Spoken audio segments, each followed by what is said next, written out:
Bismillahirrahmanirrahim. Alhamdulillahirabbil alamin. Allahumma shalli wa sallim ala sayyidina Muhammad wa ala ali sayyidina Muhammad. Rabbi shrah li sadri wa yassir li amri wa hlul 'uqdatam min lisani yafqahu qawli. Amma ba'd. Alhamdulillah ya Bu, kita berkumpul kembali dalam pengajian hari Selasa. Semoga Allah Subhanahu wa taala mengganjar daripada langkah kaki kita, ayunkan tangan kita untuk menuju majelis yang mulia ini. Amin amin ya Allah ya Rabbal alamin. Sebelumnya kita akan membacakan daripada Al-Asmaul Husna terlebih dahulu ya Bu.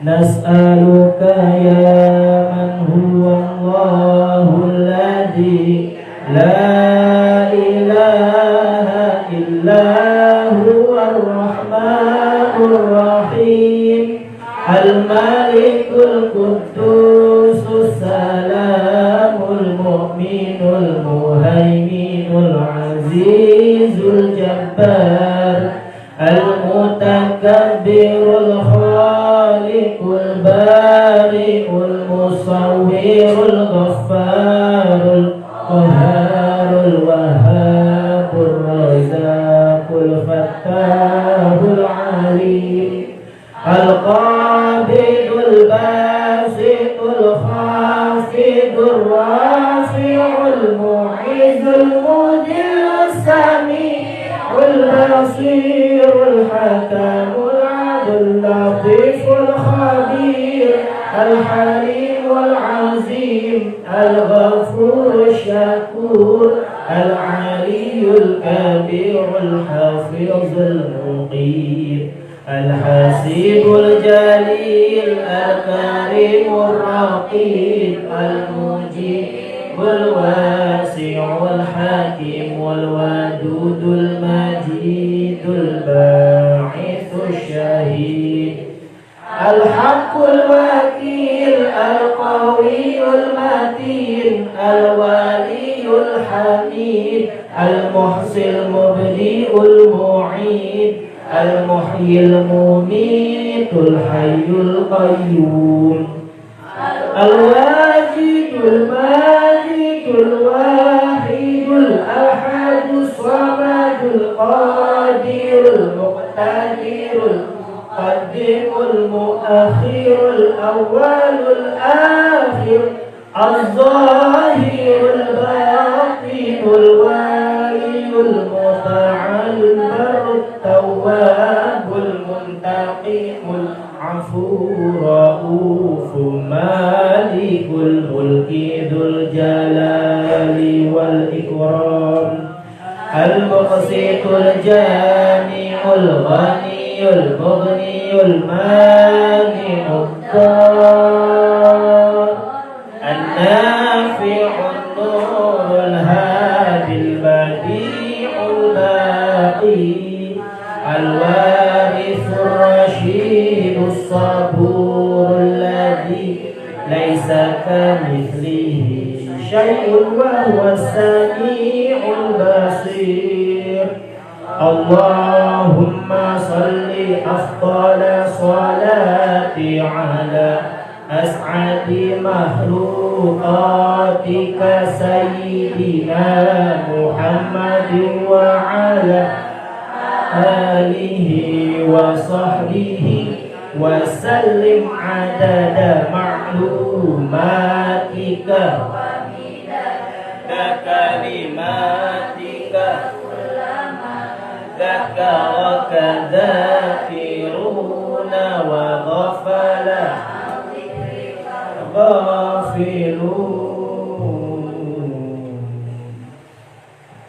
الله الكافي ربنا الكافي قصدنا الكافي وجدنا الكافي لكل كاف كافنا الكافي ونعم الكافي الحمد لله الله الكافي ربنا الكافي قصدنا الكافي وجدنا الكافي لكل الكافي كافنا الكافي ونعم الكافي الحمد لله. Mudah-mudi di ini zaman bukan tak pandai pengetahuan ilmu dan amal ditinggal dihalalkan sehingga diri bagaikan hewan. Allah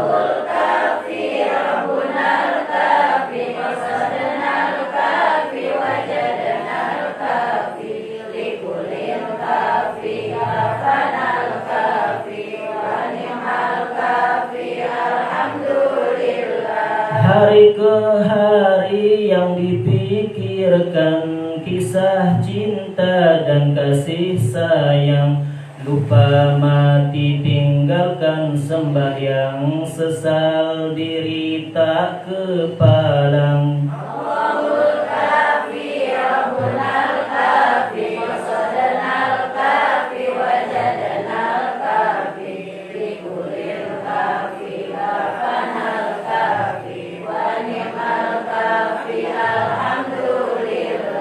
Allahul kafi Rabbunal kafi qasadnal kafi wajadnal kafi likulil kafi afanal kafi wa ni'mal kafi alhamdulillah. Cukup sudah nasihat ini untuk orang yang punya hati. Jika ingin semangat diri, dekatkan Allah dan juga Nabi. Allahul kafi Rabbunal kafi qasadnal kafi wajadnal kafi likulil kafi afanal kafi wa ni'mal kafi alhamdulillah. Alhamdulillahirabbil alamin. Allahumma shalli wa sallim ala sayyidina Muhammad wa ala ali sayyidina Muhammad. Fikih atau tauhid ya, Bu?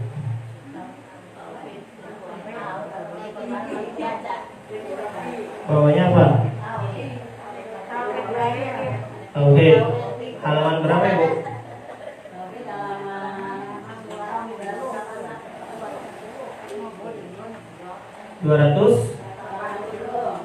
Bismillahirrahmanirrahim. Alhamdulillahirabbil alamin. Allahumma shalli wa sallim ala sayyidina Muhammad wa ala ali sayyidina Muhammad.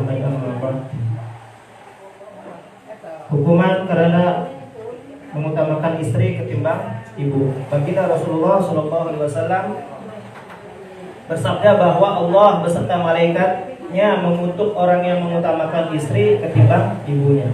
Tidak akan diterima ibadahnya yang wajib maupun yang lain.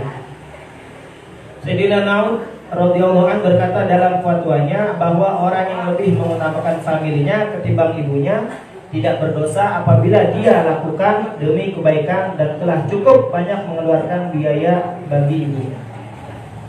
Lebih jelasnya dikatakan bahwa hak lebih utama adalah bagi ibu dalam keadaan bagaimanapun, bahkan kebutuhan biaya untuk istri pun harus disembunyikan dan ibu tidak boleh diberitahu. Ada seorang ustadz besar ya, dia habis duitnya, Bu. Duitnya habis, ustadz besar, kiai. Namanya Gus siapa saya lupa. Seorang Gus dari ini. Dia bilang dulu saya punya uang banyak saya habis untuk berobat. Saya punya ibu. Saya punya ibu. Tapi saya enggak bersedih uang saya habis. Karena apa? Karena habisnya itu untuk orang yang telah merawat saya bukan sejak kecil, sejak dalam rahim. Kalau masih kecil yang rahim siapa? Iya. Sejak kita banyak deh kalau dikisahkan tentang orang yang berbuat bakti kepada ibu, banyak. Lanjutnya, pahala atas berbuat baik kepada seorang ayah. Ini nggak ada jauh beda. Sampai ada hikayat, qasidah. Syukron laka ya abi, syukron laka ya abi, alam tani wasaqaitani mundu sigar, syukron laka ya. Terima kasih bapakku, syukron laka ya abi, terima kasih bapak. Alam tani, engkau mengajariku, wasaqaitani, engkau memberi makan kepadaku, memberi minum kepadaku. Mundu sigar, sejak ke maka ucapan syukron laka ya abi. Kalau sebelumnya, kalau tentang Umi banyak deh. Abi juga ada. Jadi kata baginda Rasulullah, hormati ibumu 3 kali, baru bapakmu. Karena kita lahir juga bukan sebab ibu kita saja, asbab bapak kita. Ada bapak, ada ibu, baru ada kita. Kecuali yang punya bapak saja hanya Nabi siapa? Gak punya bapak, gak punya ibu, Nabi Adam alaihissalam. Gak punya ayah, punya ibu saja, Nabi Nah kalau kita pasti punya ayah, punya ibu.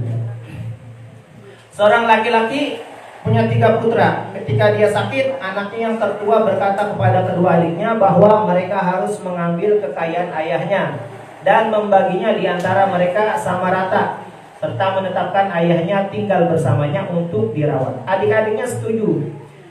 Yang paling tua mulai merawat ayahnya. Tidak lama kemudian ayahnya wafat. Suatu malam dia bermimpi ada orang yang menyuruh dia pergi ke suatu tempat tertentu untuk memperoleh dinar. Dinar ini mata uang, isinya emas, Bu. Kepingan-kepingan isinya emas, 1 dinar. Kalau dirham itu perak. Dalam mimpinya dia bertanya kepada orang itu, apakah kepergiannya itu menguntungkan atau tidak? Jawabnya adalah negatif. Maka dia pun tidak pergi ke sana dan tidak mengambil uangnya. Malam berikutnya dia bermimpi kembali. Ada orang menyuruh pergi ke suatu tempat dan akan memperoleh uang 10 dinar. Berarti kelipatan dari 1 dinar 10 dinar. Kelipatan dari 10%-nya, Bu. Dia pun bertanya kembali kepadanya, apakah kepergian itu menguntungkan? Lagi-lagi dia memperoleh jawaban negatif. Nggak baik. Maka orang itu pun tidak diperdulikan lagi. Pada malam ketiga dia bermimpi lagi tentang orang yang menyuruh pergi ke tempat tertentu untuk memperoleh dinar yang menguntungkan. Pagi harinya dia pergi ke tempat itu dan menerima dinar. Dengan uang itu ia membeli ikan. Ketika ikan itu dipotong, 2 butir mutiara keluar dari perutnya. Dia jual kedua mutiara itu dengan harga 60.000 berarti untungnya lebih dari yang pertama. Coba kalau dia yang pertama nurutin, dia pergi juga, cuma dapat 1 dinar. Yang kedua juga pergi juga, cuma 10. Nah yang ketiga baru deh. Yang ketiga dia ikutin, tunggu sabar. Mungkin yang ketiga kali. Yang ketiga kali dia ikutin, akhirnya dapat lebih dan lebih sampai 60.000 di dinar. Sebagai ganjaran baginya atas perlakuan baik yang dilakukan terhadap ayahnya. Makanya dulu cerita yang dulu seorang laki-laki itu ngajak ayahnya jalan-jalan. Habis jalan-jalan ayahnya punya penyakit, nggak bisa buang air kecil. Saking bingungnya di padang pasir, akhirnya tuh disedot tuh.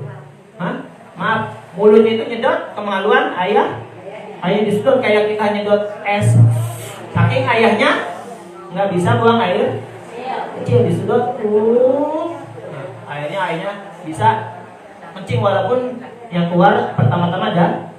Akhirnya itu anak tersebut Allah jadikan orang paling beruntung. Orang paling beruntung setelah ayahnya meninggal dunia. Dunun al-Misri radhiyallahu anhu berkata bahwa suatu saat dia sedang berlayar, saat ada orang yang kehilangan suatu barang. Setiap orang saling bertanya satu sama lain berkenaan dengan benda yang hilang itu. Saling tanya, "Nemu enggak? Enggak." Tak lupa dia juga bertanya kepada seorang budak negro, hamba saya yang berkulit hitam. Dia memandang sungai dan bertanya kepada ikan-ikan di dalam sungai itu dan memerintahkan mereka untuk menyembulkan kepalanya dengan membawa mutiara. Dia belum selesai berkata saat ikan muncul ke permukaan dan di mulut mereka berisi mutiara. Tidak lama kemudian ikan-ikan itu pun berloncatan dan berjalan di atas air sambil berkata, "Kepadamu kami menyembah dan memohon pertolongan." Saya bertanya kepada orang itu, "Apa kegiatan sehari-harinya?" Orang itu menghilang sambil berkata bahwa dia menyembah Tuhan serta melayani orang tuanya. Di Jepang dulu, Bu, ada kebiasaan kalau orang tuanya sudah jompo dibawa ke hutan, Bu. Dibawa ke hutan. Jadi dibawa ke hutan. Namanya hutan kan nggak ada apa? Kalau zaman sekarang nggak ada GPS-nya, nggak ada peta buat balik. itu selama ibunya di gemblok ibunya di gemblok, itu setiap ranting sama ibunya dipotes-potes Bu. Setiap ranting dipotes sama orang tuanya, entah itu ibunya, entah itu ayahnya, pokoknya dipotes-potes. Setelah sampai di tujuan, udah mau ditaruh di hutan, ibunya bilang atau ayahnya bilang, nah engkau akan pulang, tapi pasti engkau nggak tahu jalan. Maka tadi sebelum menuju jalan kemari, ibu motes-motes beberapa pohon yang ada di hutan. Kenapa fungsinya? Biar tahu nanti anaknya pulang lagi, oh ngeliatin tuh petunjuknya, oh yang tadi dipotes-potes orang tua saya. Nah akhirnya di situ orang tuanya dibawa balik lah, lagi sedih. Ternyata ibunya walaupun sudah tua masih berbuat baik. Itu dulu di zaman dulu kebiasaan orang-orang Jepang. Makanya kalau di luar negeri juga ada namanya panti jompo. Di sini juga banyak di Indonesia. Cuma kalau orang luar negeri kalau udah tua emang bisa dari orang tuanya. Untuk apa? Ya itu ditaruh di panti jompo karena nggak mau ngurusin. Oh, ini terlalu panjang ya Bu. Masih banyak kalau kita membahas ini. Kita langsung aja ke halaman. Ini cerita semua isinya. Ke 294 Bu. Karena tadi cerita-cerita aja tuh banyak banget. 294. Hak anak pada orang tuanya. Dulu ada seorang anak ngadu juga ke Sayyidina Umar radhiyallahu anhu. Sayyidina Umar, saya begini.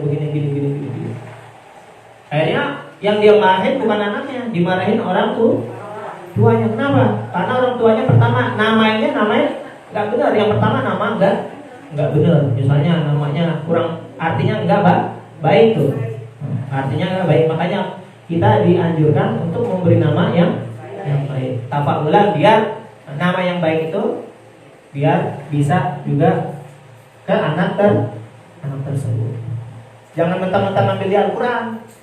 Nama anak saya ngambil di Al-Quran, tapi artinya nggak baik. Kan di Al-Quran juga ada kata-kata yang kurang baik. Makanya kita ambil nama-nama yang baik. Atau tadi yang kita baca di Al-Asmaul Husna, mulai dari Ar-Rahman sampai As-Sabur. Itu nama-nama. Tapi sebelumnya dikasih lafaz Abdul, Abdullah, Abdurrahman, Abdurrahim, Abdul Sabur semuanya. Kecuali yang nggak boleh Dzul Jalali wal Ikram, itu nggak boleh. Dzul Jalali nggak boleh. Itu dari 99 Asmaul Husna yang nama itu nggak boleh. Karena apa? Itu mengagungkan sangat kekuasaan Allah, Dzul Jalali. Jadi nggak boleh kita punya ngambil Asmaul Husna, kita beri nama Abdul Dzul Jalali wal Ikram. Cukup yang lain aja, Ar-Rahman, Al-Malik, semuanya. Saat dilahirkan anak sama dengan binatang.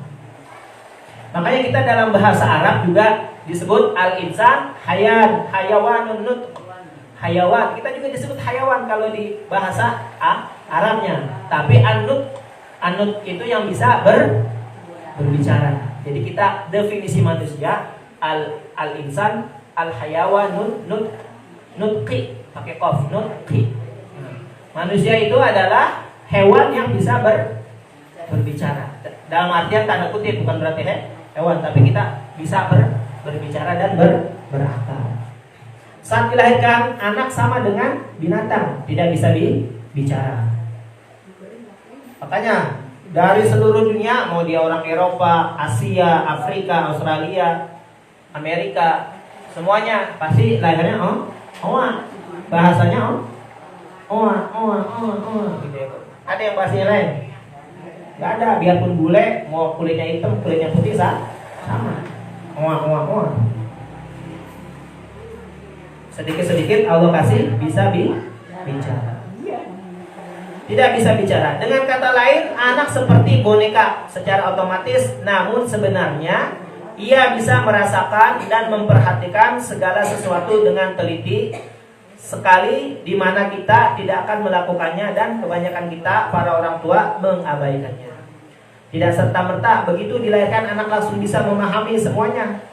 Berangsur-angsur anak berkembang dan mulai mengamati dan berinteraksi dengan lingkungannya. Makanya Kalau dalam ilmu biologi itu manusia bukan karena gennya, bukan karena gen orang tuanya, tapi beberapa dominan yang beberapa persen itu karena lingkungannya, didikannya, maksudnya didikan dari orang tuanya. Kalau gen mungkin dari fisik saja, kalau gen mungkin beberapa persen hanya dari fisik. Emaknya putih, anaknya secara otomatis insya Allah putih.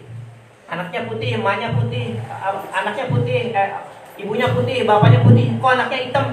Mungkin kakek neneknya atau kakek neneknya juga pernah hitam. Jangan bilang, oh ini anak siapa kok hitam? Ya, anak siapa? Anak kamu berdua. Tapi mungkin ditelusur kakek neneknya juga bisa berkulit hitam. Jadi jangan, wah ini anak saya kok hitam. Ada saya sama bini saya putih atau saya sama suami saya putih. Belum tentu itu bukan anak mana kita, tapi itu memang anak kita. Kemudian oleh orang tuanya ia diperkenalkan kepada barang-barang lain. Dari kecil Bu ini apa? Ba, gitu ya. Ba. Misalnya ngajar di TPA, kalau ada anak yang lancar, pas ditanya di rumahnya diajarin dulu sama maknya. Ada anak yang susah, disebut lupa lagi karena apa? Pas di rumahnya nggak diajarin. Jadi sebelum ngaji di TPA bukan berarti TPA nggak mengajarin. Maksudnya lebih mempermudah antara orang tua sama guru itu ada kerjasama yang baik. Kerjasama yang baik maksudnya apa? Di rumah juga diajarin. Jangan gue sekolah di sini bodo amat, yang penting dia sekolah, yang penting bayar, jalan juga, tapi di rumahnya juga diulang. Makanya sih resep tuh kalau ngajar ada anak yang kamu bisa di rumah diajari nama ibunya, nama karena kalau bahasa Arab orang bilang madrasatul ula, katanya ibu itu merupakan sekolah pertama bagi seorang anaknya. Masa di halaman 295, masa anak-anak harus difasilitasi untuk menjadi seorang pribadi yang berhasil. Orang tua harus ikut mendidik dan membiasakan anak-anak untuk berperilaku baik. Makanya dulu ada seorang sahabat masih kecil, lagi makan bareng, biasa orang Arab makan tangannya tuh bocah mencela-mencela itu, mari sini kelawin ini. Kata Rasulullah, mau nggak diajarin tata cara makan? Kata baginda Rasul, sambil baca bis wakul biyaminik, makan pakai tangan kanan. Makanya kalau anak kecil kadang-kadang kebiasaan, saya lihat ponakan saya, anak saya juga makan pakai tangan kiri, masih kecil tuh biasa. Makanya kita pindahin, makan pakai tangan kanan. Kata Rasulullah, wakul biyaminik, makan pakai tangan kanan. Wakul mimma yali, makan yang di dekat-dekatnya aja. Jangan sampai yang jauh, sampai yang dekatnya ketin dia. Makan yang di dekat-dekat saja. Kalaupun mau yang jauh, dia sukanya lauk yang jauh, minta ambil. Kalau enggak ambilin gitu. Tuh dulu ada anak kecil mau makan, mungkin ini saja. Insya Allah nanti diteruskan di minggu-minggu berikutnya. Jadi ada orang nih Bu, itu Palestina Bu, Palestina apa Suriah, pokoknya di negeri Arab. Dia datang, biasanya anak-anak nyari makanan. Walaupun mereka negerinya sedang terjadi peperangan, tapi yang mereka minta Al-Quran, paman. Pada nanya, paman, apakah engkau membawa hadiah untuk kami? Hadiah apa? Al-Quran katanya. Kenapa? Karena kami pengen Al-Quran. Karena di negara Arab itu Bu, biarpun perang, mereka tetap menghafal Al-Quran. Makanya kita jangan kalah semangat. Mereka saja yang di negaranya sedang terjadi bencana perang itu tetap masih nyari-nyari Al-Quran. Oke, sampai-sampai di wisuda, mereka wisuda di suatu gedung di Israel, tahu tuh, di situ ada wisuda beberapa anak-anak yang sudah hafiz Al-Quran. Akhirnya dibom, dibom karena dia tahu kekuatan umat Islam ini di Al-Quran. Karena apa? Baginda Rasulullah diutus juga membawa Al-Quran. Nah, makanya kita jangan dalam arti bukan berarti kalah, jangan sampai kita ketinggalan sama-sama saudara-saudara muslim kita di Arab sana, di negeri Timur Tengah sana. Walaupun mereka terjadi bencana perang, mereka yang dicari anak-anak kecilnya Al-Quran. Tahadusan binikmah Selasa kemarin saya umumin, ada yang mau wakaf tahadusan binikmah kemarin kurang lebih ada 30, hampir 40 sudah. Kemarin teman saya datang, saya wakafkan. Jadi bagi ibu-ibu yang masih mau wakaf, masih diterima, nanti bisa hubungin kakak saya kan, insya Allah nanti diberikan kepada santri-santri yang sedang belajar hafiz Quran. Sebab ibu belikan mereka Al-Quran, insya Allah mereka jadi bisa baca Quran atau menghafal. Mungkin ini saja yang bisa disampaikan. Lebih kurangnya saya mohon maaf apabila ada kekurangan. Bismillahirrahmanirrahim. Subhanakallahumma wa bihamdika asyhadu an la ilaha illa anta astaghfiruka wa atubu ilaik. Artinya, Maha suci Engkau ya Allah, segala sanjungan untukmu. Aku bersaksi bahwa tiada Tuhan melainkan Engkau. Aku memohon ampun dan bertaubat kepadamu.